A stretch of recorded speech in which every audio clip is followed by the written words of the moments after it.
what I can do is to give you my vision for the university and how it has evolved in the course of 20 years. And it has, in fact, evolved an awful lot. On behalf of the Board of Trustees of Central European University, and as Provost and Academic Prorector of the University, it is my privilege to convene this 20th commencement ceremony of Central European University. Please be seated.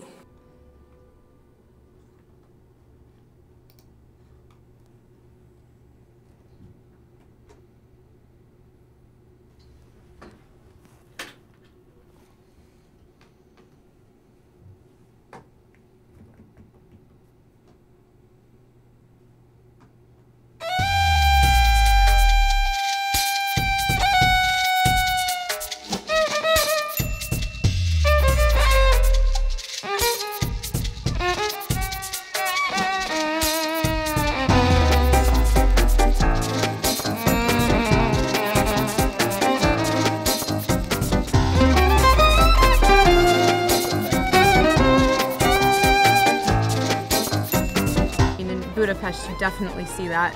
Very metropolitan, cosmopolitan city, tons of foreign people, tons of culture, tons of life.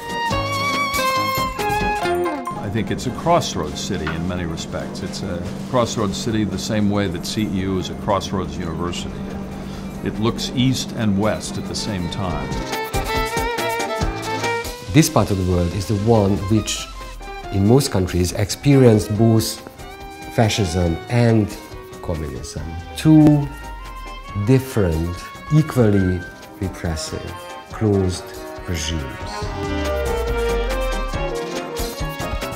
I feel like being in a foreign university in my own city, which is sometimes very enlightening and very refreshing, because you feel like you step into this different environment where you're a little bit free from all the pressures that are on you outside, and everything feels more clean and colorful, and things feel more possible, and there's recycling, and there is no sexism, and there's no racism, and you know, you have all these ideas going on.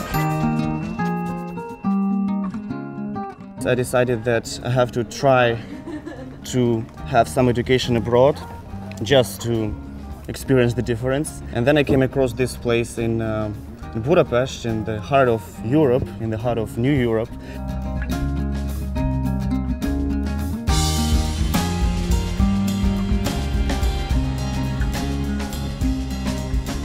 Hello. My name is Yedei Muero.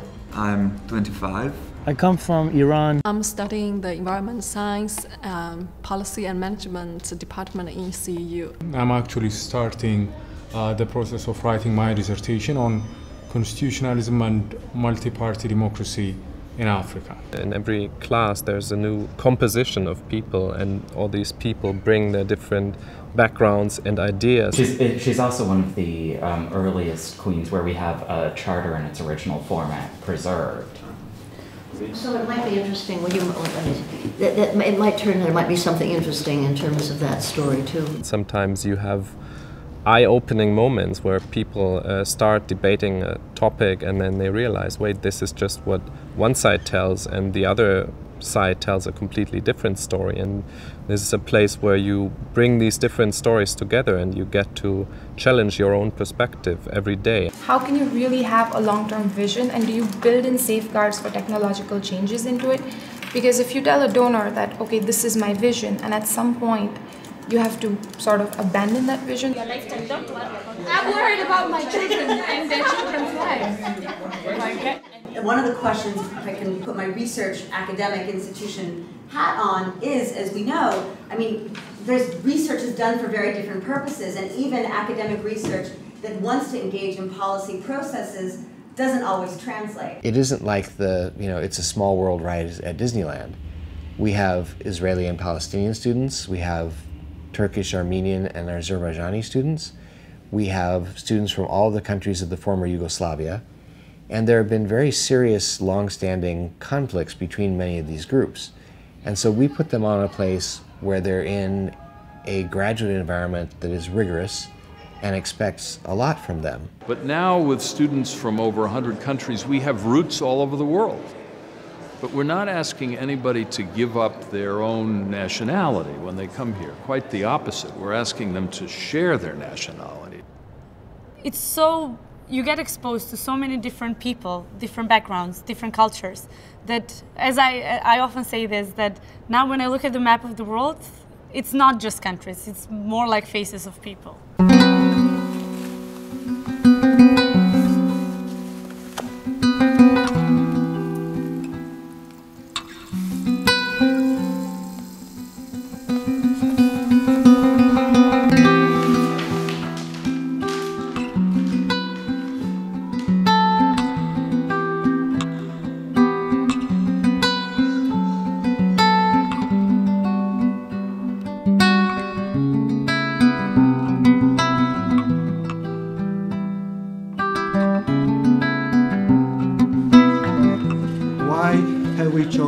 CEU to discuss higher education on the day we honor Yehuda Elkana. That is because of his contribution and because we want to continue his legacy. The task of the university to develop a systematic cultural atmosphere which breeds systematically through all its courses and all its culture and whatever it is doing, a culture of fairness, of social justice. So there is always search for something, search for truth, search for freedom, search for freedom of thought, but it can never end up at a certain point where you can say, okay, we found it. All the knowledge we have is relative. We can construct a very good argument, it can be very persuasive, but we can never say that we found this is it. And I think this is great because it helps to prevent what we call authoritarian thinking, but CEU just doesn't work. First of all, you had communism, which was a universal closed society. So open society defined itself as in contrast to communism. The project that George Soros ran for years by bringing people on scholarships from the communist countries to the West, on scholarships to just spend time in the US or in Western Europe, because it is incredibly easy to catch the bug of liberty and then you bring it back. I didn't believe in institution buildings. In my view, all institutions are flawed, and I was much more engaged at the time in demolishing institutions than in building them. It has been an astonishing day. After the fall of the Berlin Wall, I changed my mind because I felt that we were in the midst of an unfinished revolution where the closed society of the Soviet system collapsed, but the transition to an open society was incomplete.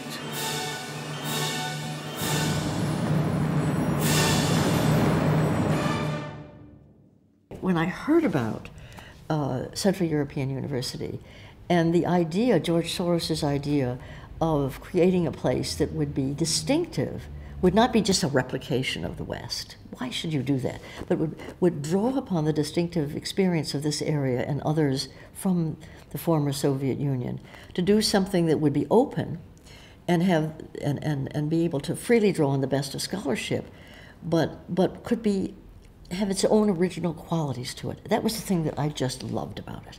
We had to do a dual task. My old late lamented friend, Ihor Ivanovich Shevchenko, put it in these words: you have to be both a Hilfsschule, an auxiliary school, and a center of excellence. Hilfsschule in the sense that for young people in the former Soviet bloc, to go far away somewhere into the West was yet rather alien and challenging and maybe frightful.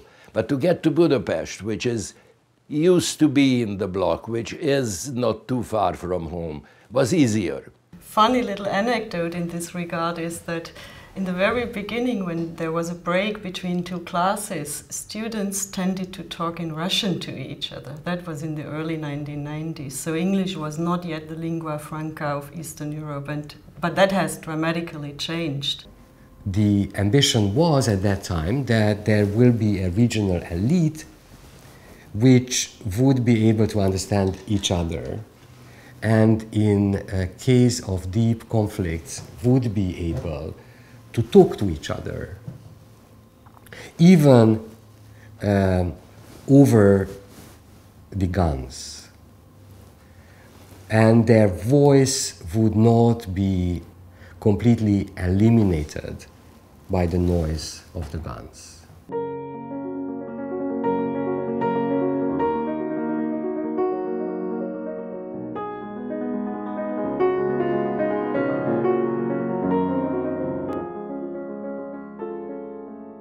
Azeri people not only communicate to Armenians, but they make friendship here, you know, and Croatians with Serbs, they really communicate here. So it is just not the neutral place. It's, I don't know, the place which promotes tolerance. That is very important.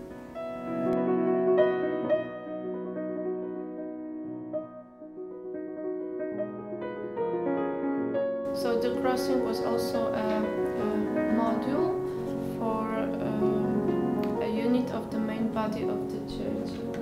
That class on political economy really opened my mind to many more ideas. Just not even concrete answers, but just opening my mind to asking different questions than what I would have done for my academic background. There are women, there are villagers who are not literate, and that's the challenge that the Indian government has been facing and has really not done anything about it.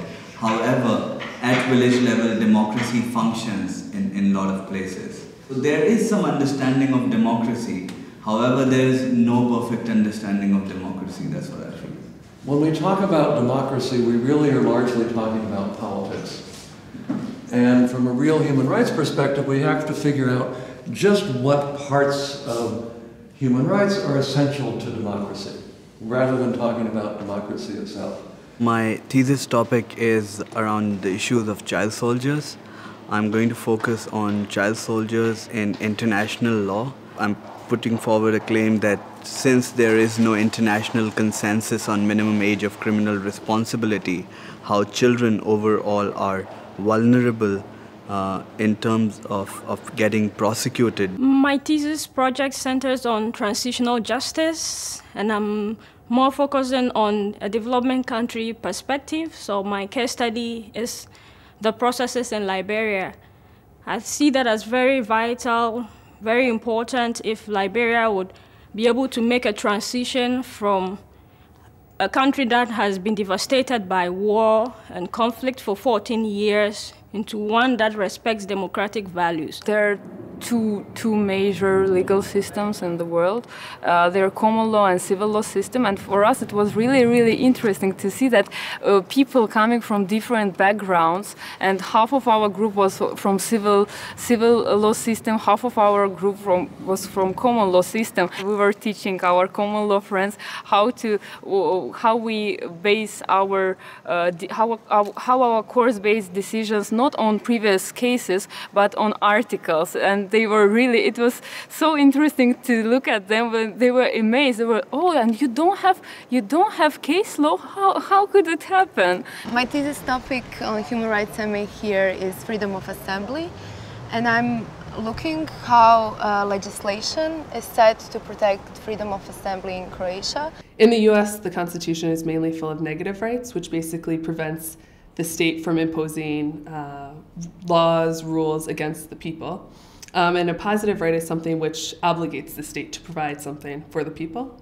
And this fascinated me, this idea. So I used this opportunity to write my master's thesis on socioeconomic rights, or basically positive rights. From the point of view of whether socioeconomic rights are legitimate or not, from the point of view of whether every human being ought to have the right to food, the right to health, right to education, the right to shelter, whether every human being ought to have this right. You are talking about a human rights problem, and we are training lawyers every day who are capable of addressing these problems, both in a highly theoretical way, being mindful of international human rights standards, and at least, I hope, also being able to go to court and challenge their governments on a daily basis.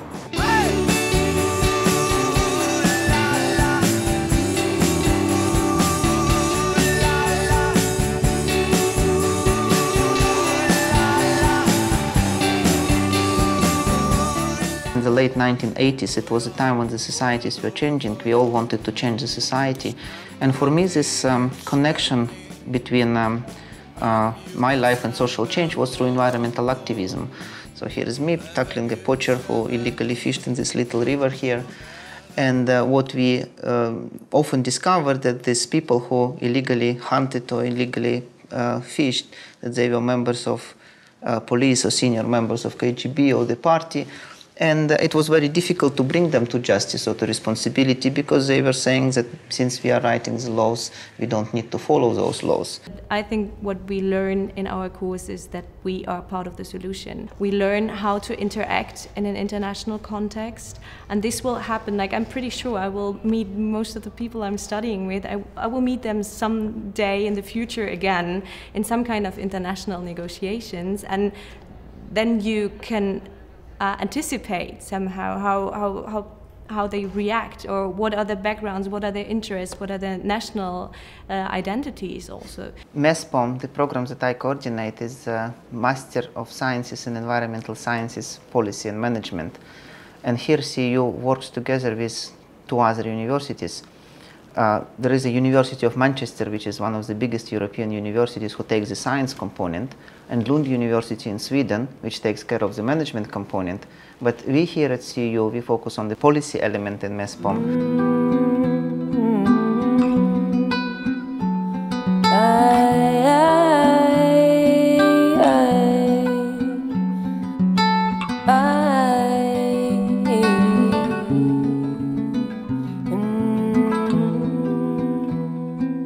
A problem like global warming, a problem like the weakening of democratic institutions, a problem like how to do post-conflict reconstruction, how to think about countries that have gone through terrible violence. These are not problems that can be solved by any one discipline or even researched by any one discipline. So it takes a whole university to look at them. And we have organized the university into not only departments but also research centers. And the centers are, by definition, interdisciplinary. Always has been a problem to find ways to disseminate research results, but also to make the experience of policy practice productive for discovering new fields of academic research. Public policy at CEU is, or public policy in general even, is really a question about, well, effectively in a nutshell, it's a question about who gets what, why, when, where and how. I talked to my supervisor and he said, why not, we agreed to do an action plan about how to develop the craft sector in Egypt and what would be the role of each player of the market, what would be the role of the government and the role of the private sector and the artisans themselves and the international community. And China and Brazil and Indonesia and and America for that matter, USA, where the number of people available is a key driver of growth, not just because of internal demand, but because of availability of labour. It's a question of the quality of labour as well, of course. You need to create societies that can create new value, where there's economic growth. But now we live in a world that's very different. We're interconnected. We're global. Information is available. Professionalism is disseminating throughout the globe.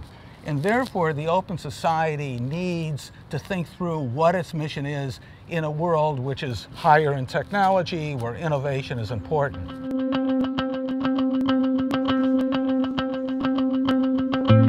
Network science evolved as a field of study, starting from anthropology and the social sciences back in the 30s, and then joined by natural scientists in the 1990s.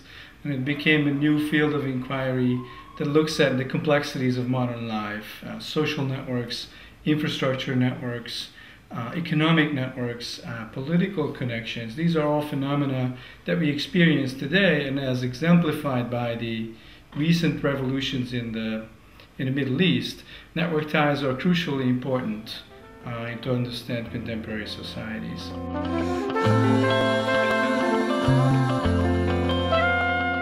This lecture series focuses on ethical, legal and social challenges to new scientific advances in the field of biomedicine. I think it's very important to be interested in science, science literacy in other words. It's also very important to be eager to learn from other disciplines. We're on the verge now. When my colleague John Sulston started sequencing genes, it was very expensive and very time consuming. We're on the verge of the first $1,000 human genome, which would have taken months only a few years ago, now takes less than a week. It's not evident how can we use basic concepts such as human dignity, principle of non-discrimination when we're speaking about how to use someone's DNA sample in different contexts, in insurance and also in biobanks, in research, or whether people had an entitlement for different assisted reproduction technologies. In all of these contexts, we interpret human rights in a very special domain. It requires different fields of expertise. You can't design a 21st century university off a 19th century intellectual model, the structure of departments, the way faculty are hired and reviewed. So there was an opportunity to rethink what a university is and can be. So the CEU has become a kind of laboratory for a different configuration of the way issues are raised, solved, and talked about.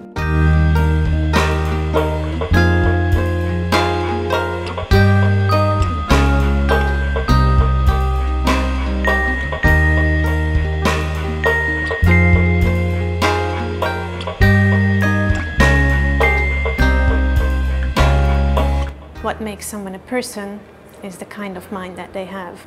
So imagine the following situation, that we discover another planet, and there are some creatures on this planet, look like living creatures, and then we have to decide whether we will treat them as other people, whether as something like us who deserve dignity and who are subject to moral law, or whether we treat them perhaps as animals who also have certain rights and deserve certain kind of things, but clearly they are subject to a very different treatment.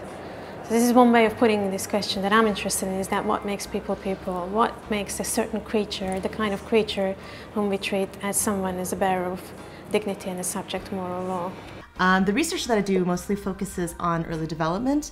Specifically, I'm interested in how social interactions with adults help babies learn about the world. So if you say something like, "Hi, baby," babies take that as a signal that you're trying to address them, versus if you just say, "Hi, baby," they don't consider that to be for them as much. The study which we are running currently is a study on social cognition, where we investigate how young infants can identify social partners and what kind of cues they use to identify these partners, communicative and interactive partners.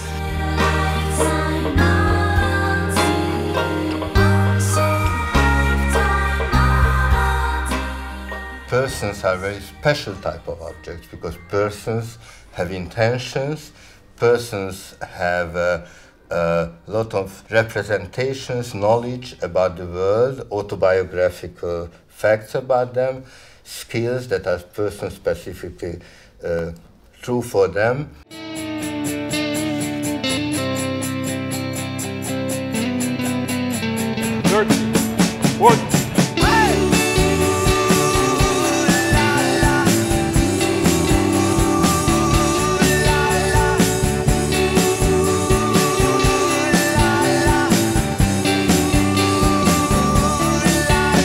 What I found particularly interesting were my experiences with the artists in Palestine. So taking the opportunity, being here with a great faculty in the history department, I'll be focusing on the role of collective memory and cultural memory in trauma-ridden societies. I started to teach here also a course in visual anthropology, which was mostly theoretical in the beginning, looking at films, reading texts about visuality in anthropology and more generally visual theory. Here they are mostly, the pattern is that they are mostly exposed to theory and texts and critical reading, and these bring something very different. I'm interested in representations of the body, especially in the scientific medical context. A lot of my courses involve looking at pictures, but more from a more politicized point of view. So we never look innocently at images. And I really like that because it's such a useful new perspective for me. So we don't look at composition, we don't look at colors, we don't look at art historical data. We look at who made that picture, why, when, what was the ideological background. What I'm really interested in, and which is overlapped in architecture and sociology, is the so-called placemaking. It's the origin of this word. It's rooted in the 60s at the US, where the new urbanism or brutal urbanism started to appear in the city. Now, my question was obviously if we can understand the late 19th century as the period when symbolic politics was born, then if there was a Cairo Opera House, then what happened in Istanbul, in the capital of the empire? See, Cairo, which is part of the Ottoman world, but it's not Istanbul, and Budapest, which is part of the Austro-Hungarian Empire, but it's not Vienna. And they say, we're going to have our own opera house, and it's going to be good. It's going to be attractive, and so it's a very, very interesting way of doing what I often like to do as an historian, which is decentering history, which doesn't mean that you don't pay attention to power.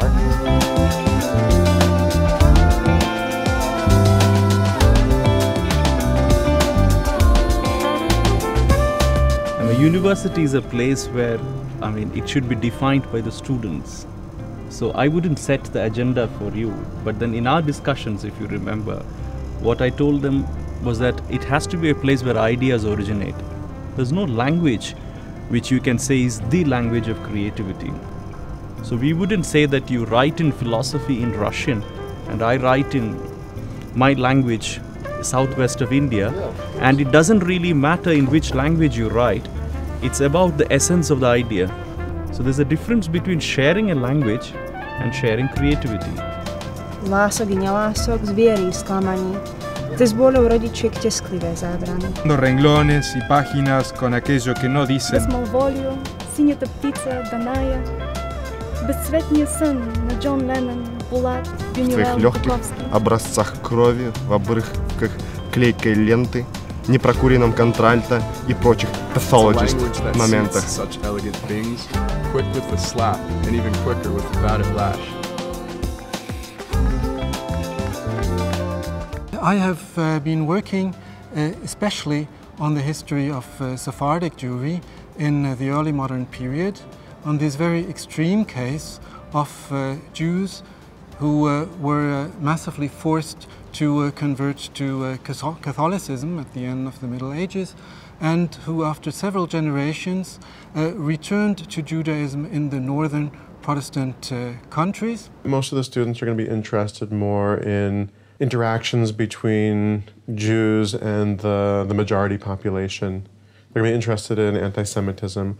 They're going to be interested in cultural history. We started an interdisciplinary medieval studies program. It's not history, but it's archaeology, history, theology, philosophy, art history together. Before the Middle Ages, the saints and their cults played very much the role that the cult of great public figures plays today, like football players and pop stars and people like these, around whom passions are very often, very strong passions are very often expressed, and who act as cohesive factors for people coming from very different backgrounds and very different milieus.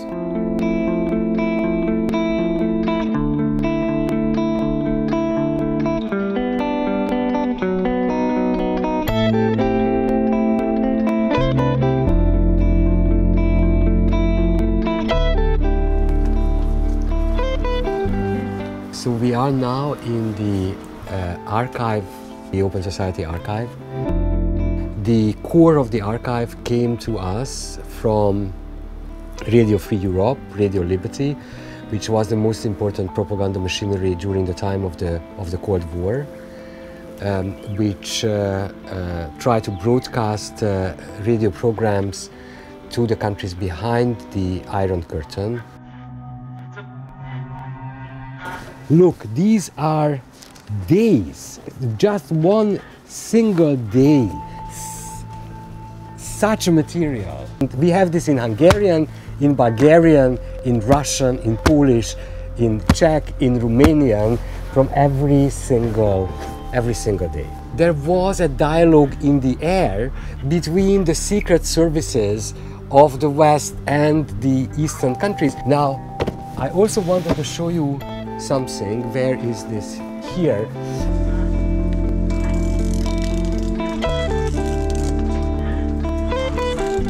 So this is not just a research facility for the university, but it is a resource for the CEU as a morally and socially engaged institution as well. To start at CEU meant also engaging with a whole new location, a new set of languages and new kinds of people, and a very different political history, economic history, social history. And history seems like a good word because it was at CEU that I really came to fall in love with and understand the importance of history. We paid for these films not only with money but with our lives. With all those decades we had to live under them. So I think that it belongs to us.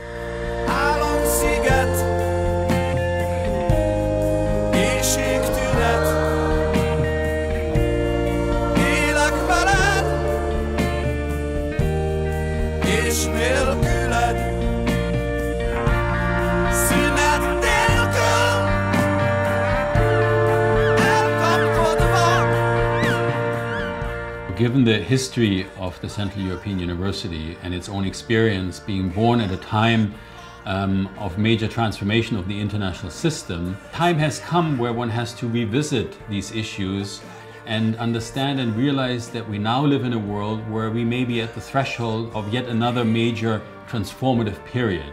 There is still a critical function to be served by promoting the mission of open society for people coming from countries that are now backsliding in very important ways with respect to free media, with respect to democratic institutions and the like. We are a divided society, so criticism, comment on governmental policies in the past 20 years have not always been very welcome.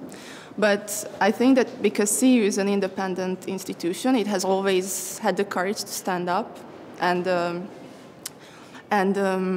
fulfill this obligation of intellectuals. So when there is a current event, there is always somebody who can stand in and elaborate on issues. The fact of the matter is that democracy is a very difficult system. It is fractious. It has a sort of ponderous pace. And without people's interest, without people's involvement, without people's participation, and very often direct participation, there is always a risk of sort of a gap being created between elected representatives and what people really want. Diplomatically, they say a transition to a new government. The argument is pretty strong that this would be contrary to public and international law, except in one circumstance. And this is arguable, but who's going to make the argument? Down here. But you will come, all three of you, to the terrorism session. Okay. It's going to be both political and legal. This is geared to appeal in both directions. I assigned, among other things, a fascinating opinion of Justice Jackson. I don't know whether you saw that. He was the chief prosecutor at Nuremberg, and then he was in the U.S. Supreme Court. And he wrote the decisive opinion about essentially when the president can take action contrary, if ever, to the Constitution and to laws of the United States. It's called the Youngstown Steel case. Welcome back. So she was in the class last year, so very good. We just did the international justice, and then on Thursday we're doing the war on terror. So. But I think the best one is the last one On Iraq, yeah.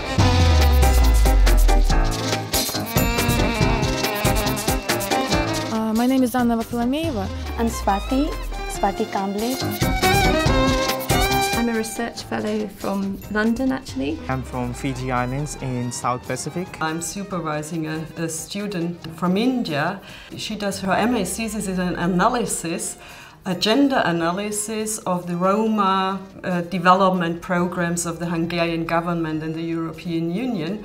And she shows very clearly in her thesis how in these development programs for Roma, there is a hidden gender dimension which works against the emancipation of Roma women as compared to non-Roma women in Hungary and also as compared to Roma men in Hungary. I interviewed 15 Roma women activists, academicians, researchers to know about these organizations that are working in the field of Roma women. I myself being a Dalit woman, an untouchable woman, and it was a difficult struggle. It was very difficult to be here in Europe and get educated, get MA degree. I'm the first generation to even go for high schooling in my family.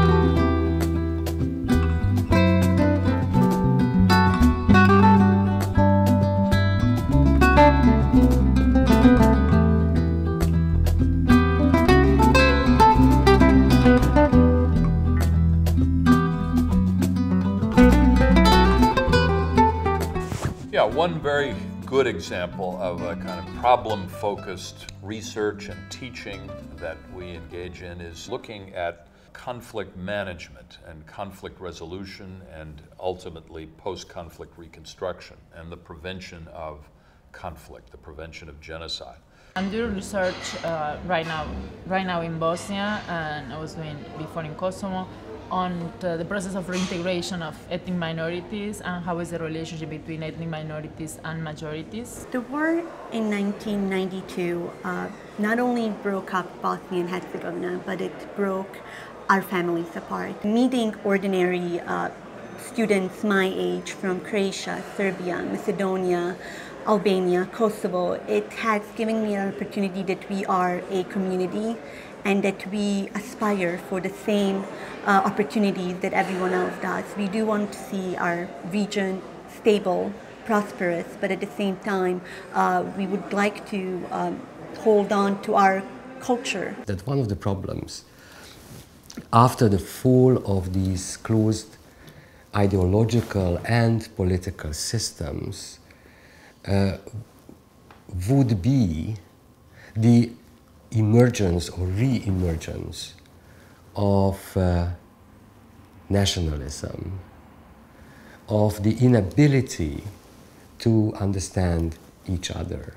We in Eastern Europe have this kind of experience of communism which showed how dangerous and how destructive it can be if we insist, we get obsessed and fetishize, politically speaking, certain concepts like class or equality. So in this respect, I think that the fetishization of nation can become destructive. The Otpor movement in Serbia formed a kind of an organization called Canvas to export actually lessons learned in Serbia and the methods to the would-be non-violent revolutions. And the lessons in Ukraine and Georgia took these examples, and these Otpor was in close cooperation with the 6th of April movement in Egypt. So it has its roots. I mean, none of these things just evolved right now, you know, in Egypt. It has a kind of a history.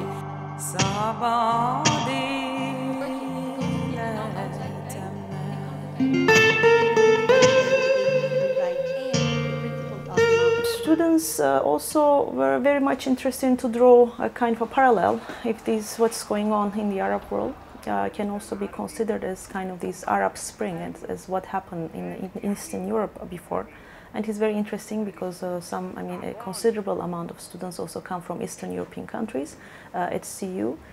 So it was interesting also to discuss if there can be some kind of a similarity or comparison between these two parts of the world. Now I suspect that there is a passion for bandwagoning the Jasmine Revolution and I'm talking about Tunisia. The comparison with the Arab Spring came out of the Prague Spring, and as there was no Václav Havel, as there was no civil society movement, I think that the comparison with Tunisia bears further scrutiny. It is obvious that the people themselves, for a change, came out and asked for change.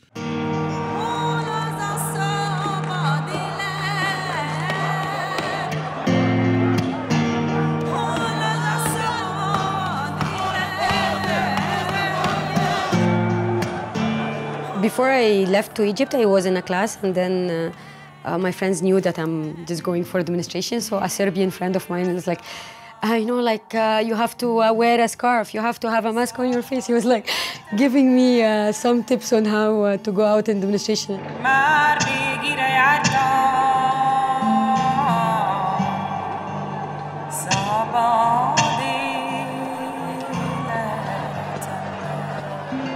When I think about the revolutions which are happening now in the Arab Peninsula, I'm thinking back to our own experiences in this region, and the experience really says that the most important work comes after the revolution, because this is the time for building a new country.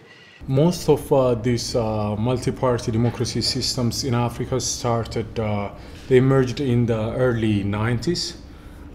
Before the early 90s, what you had was either one party or military autocratic regimes, which were in various camps in the Cold War.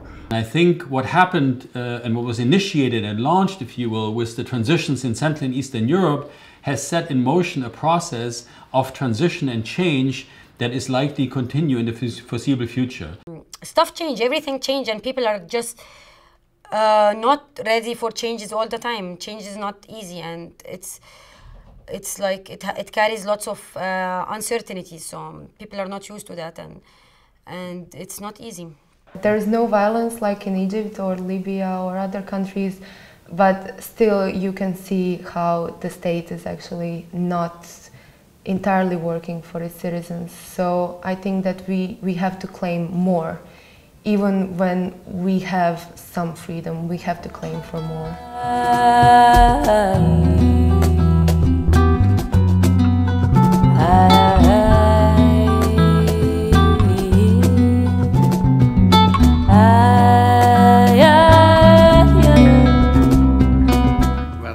Present, I pay very little attention to detail. My excuse is that I only remember the future. The future is your generation connecting with people from all over the world who are part of your generation. They're going to stay connected to their own nationalities, to be sure, and their own cultures and their roots, but they're going to live in a global environment. I think that every new generation in the world generally, and at this CEU, will have to deal with more and more plurality. So multiculturality will become really something that everyone will experience. Growing in Croatia, that was something that very, very rarely happened. Now it has become a part of my life. In the future it will even more so, and I guess the future generations won't find that strange in any way.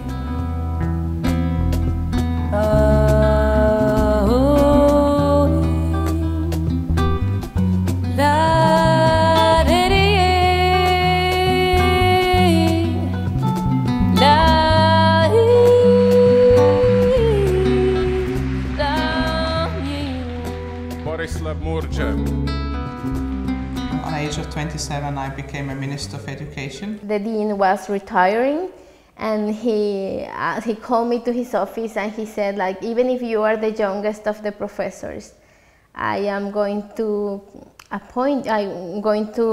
suggest the Board of Trustees to appoint you as Dean of Social Sciences. I was very happy that the Minister of Foreign Affairs called me and asked me if I would consider going to London as an ambassador.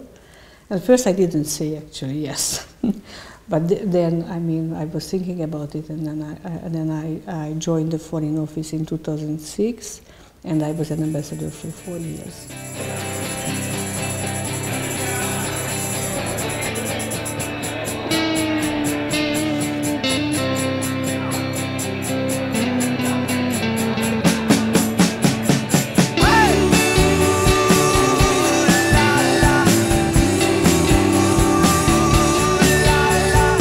Well, in a long-term planning, I somehow hope to be a history teacher.